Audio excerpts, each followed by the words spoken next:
Le Mali va toujours respecter ses engagements internationaux et reste déterminé à renforcer le système sanitaire national au plus grand bonheur des communautés.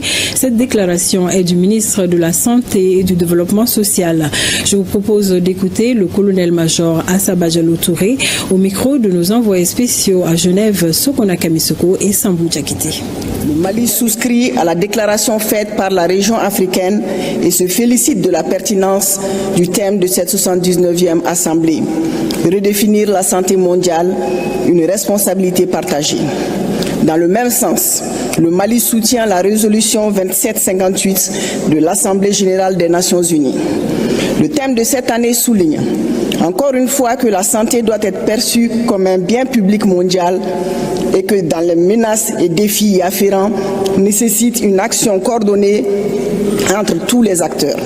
En effet, sur la base des leçons apprises lors de l'approche concentrée sur la réponse aux crises qui a montré ses limites lors de la pandémie de la Covid-19, il convient d'adopter un modèle de coopération durable et plus équitable.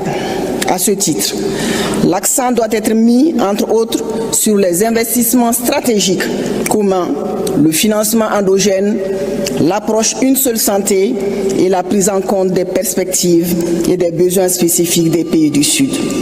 Monsieur le Président, le Mali demeure convaincu qu'au regard des contextes sanitaires, environnementaux, climatiques, sécuritaires actuels, la santé doit redevenir une responsabilité collective. Cap sur la ville de Dédougou dans le Bankui où le Premier ministre a effectué un séjour de travail. Au nombre des activités, l'inauguration de 2 unités industrielles dans la dynamique de valorisation des productions locales. La première, la Société agro-industrielle de développement de l'agriculture familiale, spécialisée dans la transformation du maïs. Elle a nécessité des investissements de plus de 1,6 milliard avec une capacité annuelle de transformation de 12 000 à 15 000 tonnes. Quant à l'usine contingent agribusiness Connovation Sarl, elle fait dans le sésame et les céréales avec un investissement d'1,230 milliard. Sa capacité annuelle est estimée à 35 000 tonnes de céréales et 10 000 de sésame. On voit tout cela avec Armel Martial Sawadogo et Pauline Bukaba. Ces coupures de ruban par le Premier ministre marquent l'ouverture officielle de ces installations industrielles SODAV BMSA et Cabre SARL, toutes des unités de transformation de maïs en farine, en semoule ou encore en aliments pour bétail, ainsi que du sésame en biscuits. Avec ces unités, ce sont plus de 200 emplois permanents et 2000 saisonniers attendus. Nous, le défi qui reste à relever, c'est de rendre fonctionnelles ces unités, d'œuvrer en sorte que les emplois promis, qu'on puisse œuvrer à ce que les jeunes de la région aient de l'emploi et œuvrer également à ce que les produits soient disponibles en quantité et en qualité. Nous espérons pouvoir enfin entamer une nouvelle étape beaucoup plus importante qui est déjà de répondre à l'appel de nos autorités par transformant nous-mêmes ce que nous produisons. Et notre souhait, c'est de pouvoir satisfaire toutes les couches sociales par des produits de qualité. La réalisation de ces joyaux est rendue possible grâce aux actions de l'État qui a décidé d'alléger les taxes douanières et fiscales conformes au Code des investissements. Dans la réalisation de ces projets, l'État a joué un rôle déterminant à travers l'octroi d'avantages douaniers et fiscaux notamment, conformes au Code des investissements estimé à plus de 1,3 milliard de francs CFA. C'est donc dire que le gouvernement continuera d'accompagner ces types de projets par des mesures incitatives, un cadre réglementaire favorable et un soutien stratégique franc.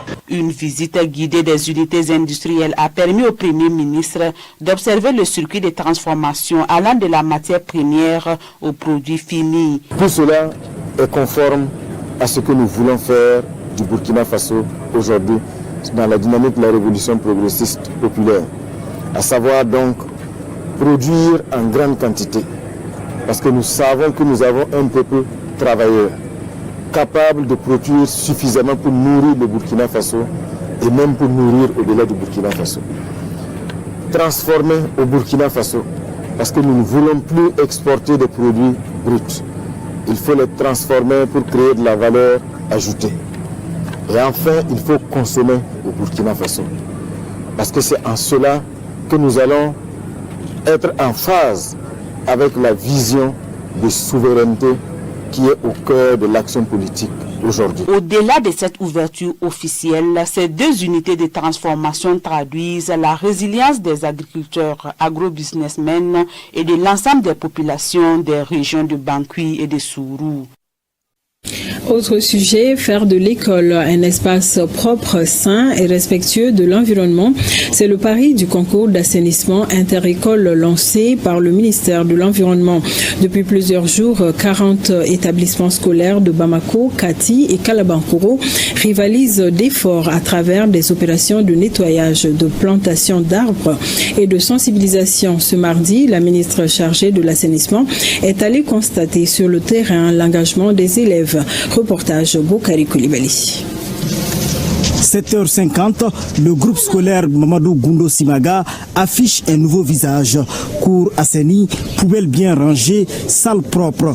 L'établissement respire la propriété. C'est dans cette atmosphère que le cortège du ministre chargé de l'assainissement fait son entrée dans l'école. Dans le cadre du concours d'assainissement inter-école lancé le 7 mai dernier, le ministre vient constater de visu les efforts fournis par les élèves. On a vu que le constat quand même est réel. Les choses se sont passées normalement, donc nous avons vu que c'est des enfants qui sont engagés, des élèves engagés.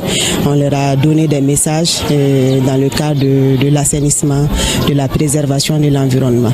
Donc l'intérêt de ce concours aujourd'hui, c'est d'inculquer une certaine valeur aux enfants dans le cadre de l'éducation environnementale. Après le groupe scolaire Mamadou Goundo Simaga de Touroukorobougou, direction le groupe scolaire des 1008 logements. Ici aussi, la compétition bat son plein.